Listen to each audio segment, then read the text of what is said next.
नमस्कार, R K technical में आपका स्वागत है। आज हम आप लोगों को बताने जा रहे हैं एसी और जो फ्रिज होता है, जो मैकेनिकल पार्ट होते हैं। अभी तो हम फ्रिज के बारे में बताने जा रहे हैं। फ्रिज के जो मैकेनिकल पार्ट होते हैं वह कैसे काम करते हैं और कौन से मैकेनिकल पार्ट होते हैं, क्या काम करते हैं और किस लिए लगाया जाता है, सब कुछ कंप्लीट इस वीडियो में बताएंगे। तो जैसा कि आप देख सकते हैं, डायग्राम पहले से जैसे बोर्ड पे बना लिया है ताकि समझाने में आसानी हो। अब हम क्या करेंगे, इसके एक एक पार्ट के बारे में विस्तार से बताएंगे।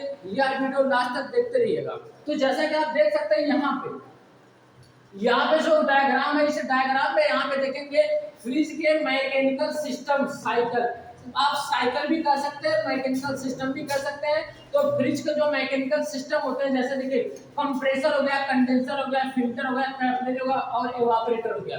और सबका नाम अलग है और सबका कार्य भी अलग है। और क्या कौन सा फिल्टर या कौन सा सिस्टम क्या काम करता है, सब कुछ कंप्लीट बताने वाले हैं। तो यह वीडियो देखते रहिएगा। तो पहले हम आते हैं कंप्रेसर पे। यहाँ पे आप देखेंगे ये जो कंप्रेसर होता है, फ्रिज में जो कंप्रेसर लगा होता है रेसिप्रोकेटिंग कंप्रेसर होता है। फ्रिज में जो कंप्रेसर होता है रेसिप्रोकेटिंग कंप्रेसर होता है। इसमें तीन लाइनें होती हैं, एक सक्शन लाइन होती है, एक डिस्चार्ज लाइन होती है और एक चार्जिंग लाइन होती है। तीन लाइनें बनाएंगे, तीनों लाइनों के बीच में यहाँ पे देखेंगे एक कंप्रेसर के बीच में टर्मिनल होता है जिसमें लाइट की सप्लाई दी जाती है। टर्मिनल में कॉमन रनिंग व स्टार्टिंग होता है। टर्मिनल में क्या होता है, कॉमन रनिंग स्टार्टिंग होता है जिसमें लाइट की सप्लाई को दिया जाता है। अगर इस कंप्रेसर को ऑन कर दिया जाए, अगर इस कंप्रेसर को ऑन कर दिया जाए तो यह काम करना चालू करेगा। मतलब यह क्या करेगा, सक्शन लाइन से क्या करेगा, सिस्टम की गैस को खींचकर डिस्चार्ज लाइन के माध्यम से फिर वापस सिस्टम में भेजता रहता है। देखा जाए तो यह पूरा सिस्टम एक पाइप के द्वारा जुड़ा है, क्योंकि यह पाइप के द्वारा इसमें से गैस इसमें आई, इसमें फिर वापस इस कंप्रेसर में आ जाती है। लेकिन हर पाइप का, हर सिस्टम का अलग अलग नाम है, तो सबका अलग अलग काम भी है। तो पहले जानेंगे कंप्रेसर के बारे में। कंप्रेसर कार्य कैसे करता है, कंप्रेसर कार्य कैसे करता है। तो कंप्रेसर कार्य कैसे करता है, इसके बारे में जानने के लिए हमें क्या करना पड़ेगा, देखेंगे कि कंप्रेसर के जो तीन लाइनें हैं और तीन जो टर्मिनल है, टर्मिनल में अगर लाइट की सप्लाई को दे दिया जाए, तो यह सक्शन और डिस्चार्ज करना चालू कर देगा। मतलब यह क्या करेगा, गैस को खींचना और गैस को फेंकना चालू कर देगा। जैसे कंप्रेसर का मेन काम ये भी होता है कि कंप्रेसर क्या करता है, लो प्रेशर को खींचकर हाई प्रेशर के द्वारा पूरे सिस्टम में पहुंचाता रहता है। लो टेम्परेचर, लो यहाँ पे देखेंगे लो टेम्परेचर का मतलब यहाँ से सक्शन लाइन से जो भी गैस आती है वह लो प्रेशर में रहती है, लेकिन जब यहाँ से डिस्चार्ज लाइन से निकलती है तो हाई प्रेशर में हो जाती है। और जो अब इस कंप्रेसर को जब ऑन किया जाता है तो उस अवस्था में कंप्रेसर गर्म हो जाता है। बहुत से लोग पूछते हैं कि कंप्रेसर गर्म क्यों होता है। कंप्रेसर गर्म होता है क्योंकि इसके अंदर एक मोटर लगा होता है, एक रोटर होता है, एक पिस्टन होता है, एक सिलेंडर होता है। एक वीडियो में हमने कंप्रेसर के बारे में पूरा विस्तार से बताया। अगर आप उस कंप्रेसर के बारे में देखना हो तो वीडियो में जाकर देख सकते हैं। तो यहाँ पे ये जो कंप्रेसर है, कंप्रेसर में जो पिस्टन सिलेंडर लगा होता है, जब यह चलने लगता है, जैसे आप देखेंगे पंखा हीट हो जाता है, कोई भी मोटर अगर चल रहा है तो वह हीट हो जाता है, उसी तरह इसके अंदर भी एक मोटर लगा है। इस मोटर के द्वारा यह हीट हो जाता है। साथ में इसके अंदर पिस्टन सिलेंडर लगा होता है जो पंपिंग करना चालू कर देता है। पंपिंग के वजह से भी यह क्या होता है, यह कंप्रेसर गर्म हो जाता है। बहुत से लोग कहते भी है कंप्रेसर की पंपिंग डाउन हो गई। डाउन का मतलब होता है इसके अंदर जो पिस्टन और सिलेंडर लगा होता है उसके जो बीच का व्यास होता है वह बढ़ जाता है, इसलिए इस कंप्रेसर की पंपिंग डाउन हो जाती है। जैसे एक छोटा सा उदाहरण है, जैसे मान लीजिए यहाँ पे एक पंप है,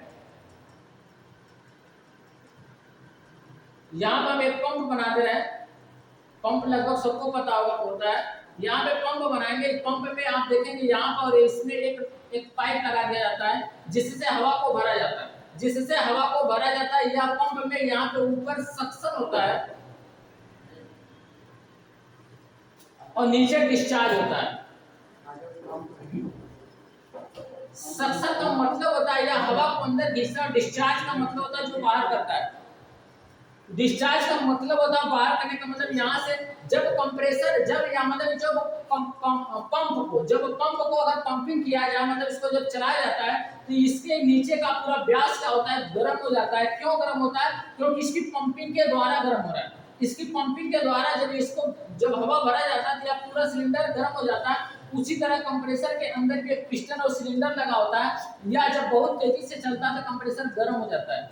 गर्म होने की वजह से इसके अंदर जो भी चीजें रहती है वह भी गर्म हो जाती है। जैसे इसके अंदर जो गैस रहती है वह भी गर्म हो जाती है। उसी गैस को ठंडा करने के लिए एक कंडेंसर बना दिया गया है। कंडेंसर क्या करता है, गैस को घुमा घुमा कर वेपर से द्रव में बदलने का काम करता है। मतलब जो गैस यहाँ से गर्म हो गई वह भाप में परिवर्तित हो गई, उसी भाप को ठंडा करने के लिए इस कंडेंसर में उस गैस को घुमा दिया जाता है। तो इसीलिए बताया गया है कंडेंसर का मेन काम होता है गैस को घुमा घुमा कर वेपर से द्रव में बदलने का काम करता है। यह कंडेंसर लोहे का बना होता है। यह कंडेंसर देख सकते हैं यहाँ पे ऐसे जालियां भी बनी है। बताइए कंडेंसर को, यह कंडेंसर यहाँ पे आपको कंडेंसर भी हम दिखा दें। ये देखिए कंडेंसर होता है या लोहे का बना होता है। तो इसी कंडेंसर को हम यहाँ पे चित्र में बनाए हैं। इसका मेन काम होता है, कंडेंसर का मेन काम होता है गैस को घुमा घुमा कर वेपर से द्रव में परिवर्तित करना। गैस को वेपर से द्रव में परिवर्तित करता है। परिवर्तित करके वह गैस आती है कि फिल्टर में आती है। वह गैस एक फिल्टर में आती है। फिल्टर क्या करती है, फिल्टर उसी गैस को शुद्ध करती है, छानने का काम करती है। फिल्टर क्या करती है, उसी गैस को शुद्ध करती है, छानने का काम करती है। क्योंकि कंप्रेसर के अंदर आयल होता है, ये लोहे का बना है, इसका जंग कहीं भी यहाँ पे जाके फंस जाता है तो उसी को साफ करने का मेन काम करता है, फिल्टर करता है। फिल्टर जब गैस को छान लेता है तो या गैस कैपिलरी ट्यूब में जाती है। तो कैपिलरी ट्यूब एक छोटी सी पतली सी पाइप होती है। यह पाइप में क्या करता है, यह गैस प्रेशर के कंट्रोल करती है। मतलब इसका मेन काम होता है कैपिलरी ट्यूब का कि गैस के प्रेशर को कंट्रोल करना। गैस के प्रेशर को कंट्रोल करने का काम कैपिलरी ट्यूब करती है, क्योंकि इसका व्यास बहुत ही कम होता है। अब उसके बाद यहाँ से यह गैस निकल कर इवापोरेटर में जाती है।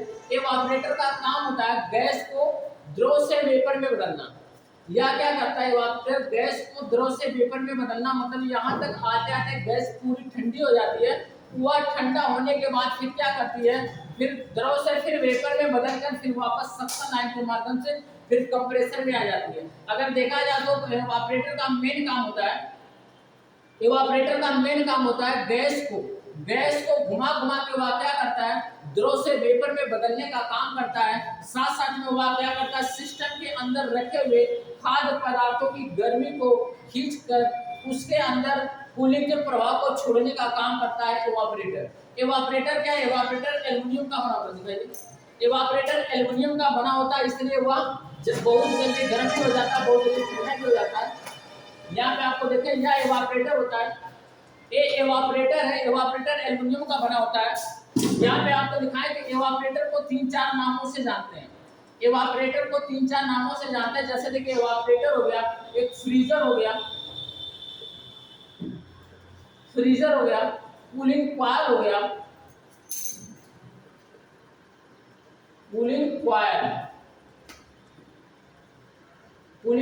गया, और प्लेट सरफेस टाइप इवापोरेटर हो गया। प्लेट सरफेस टाइप, इसको प्लेट सरफेस टाइप बोलते हैं। प्लेट सरफेस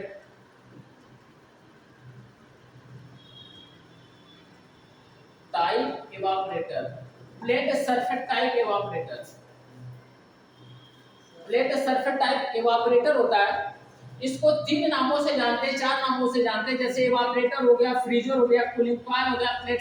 जैसे कि मार्केट में अलग अलग जगह पे अलग अलग नाम है, तो जैसे भी जहाँ पे जगह उस हिसाब से आपकी कोई भी नाम लेंगे, अगर उसको पता होगा तो उसी हिसाब से वो आपको दे देगा। अभी मार्केट में बहुत से लोग बोलते हैं कि फ्रीजर दे दीजिए, तो फ्रीजर का मतलब इवापोरेटर है। बहुत जगह बोलते हैं इवापोरेटर, मतलब जहाँ भी जाएंगे हो सकता है कहीं पे अलग अलग नाम हो, लेकिन ज्यादातर इसका नाम इवापोरेटर ही दिया जाता है कि इवापोरेटर दे दीजिए, तो इवापोरेटर दे देते हैं। हर फ्रिज का इवापोरेटर अलग अलग साइज का होता है, तो कभी कभी उसकी साइज को दिखाने के लिए या मॉडल नंबर से भी ले सकते हैं। अगर किसी को नहीं पता तो इवापोरेटर को क्या किया जाता है, उसके सिंबल को ले जाकर दिखा दिया जाता है और वह इवापोरेटर आप उसे खरीद सकते हैं। तो यार फ्रिज के मैकेनिकल सिस्टम का पूरा साइकिल, पूरा डायग्राम रहा। यहाँ पे एक बार फिर से आपको समझा दें, कंप्रेसर का कार्य था गैस को एक स्थान से दूसरे स्थान तक भेजने का काम करता है। कंडेंसर क्या करता है, गैस को वेपर से द्रव में बदलने का काम करता है, घुमा घुमा कर। यहाँ पर उसके बाद फिल्टर में गैस आएगी, फिल्टर क्या करता है, गैस को शुद्ध करेगा, छानने का काम करेगा। उसके बाद कैपिलरी ट्यूब में आएगी, तो कैपिलरी ट्यूब का काम होता है गैस के प्रेशर को कंट्रोल करने का काम करता है। फ्रिज में जो कैपिलरी लगी होती है उसकी लंबाई लगभग 8 से 12 फुट की होती है, 8 से 12 फुट की इसकी लंबाई होती है। और इसके अंदर का जो व्यास होता है 0.22 और 0.23 होता है, मतलब इसके अंदर का जो सुराख होता है वह 0.22 या 0.23 होता है। और इसकी जो लंबाई होती है 8 से 12 फुट की लंबाई होती है इस कैपिलरी ट्यूब। कैपिलरी ट्यूब का काम होता है गैस के प्रेशर को कंट्रोल करना, और एवापोरेटर का काम होता है कूलिंग के प्रभाव को छोड़ना। कूलिंग के प्रभाव को छोड़ना अर्थात यह क्या करता है, गैस को द्रव से वेपर में बदलता है, और यह क्या करता है, गैस को वेपर से द्रव में बदलता है। इसका यह उल्टा हो जाता है यहाँ पे, क्योंकि यहाँ से जो हाई प्रेशर निकल रहा है, यहाँ से हाई प्रेशर निकलने की वजह से कंप्रेसर गर्म होने की वजह से या गैस भी गर्म हो जाती है। उसी अवस्था में जब इस कंडेंसर में जाती है तो कंडेंसर भी गर्म हो जाता है। कभी आप फ्रिज के पीछे का कंडेंसर को टच करेंगे तो यह हमेशा गर्म रहता है, क्योंकि यहाँ से गैस गर्म हुई है, तो उसी को ठंडा करने के लिए धीरे धीरे इसको घुमा दिया जाता है। तो कुछ दूरी फिल्टर और कैपिलरी तक आते आते धीरे धीरे वह ठंडा हो जाता है, एवापोरेटर तक आते आते वह पूरा ठंडा हो जाता है। तो इस तरह यह वीडियो कंप्लीट हुआ है। अगर यह वीडियो आपको अच्छा लगा तो लाइक सब्सक्राइब शेयर जरूर करिएगा। Okay, thank you.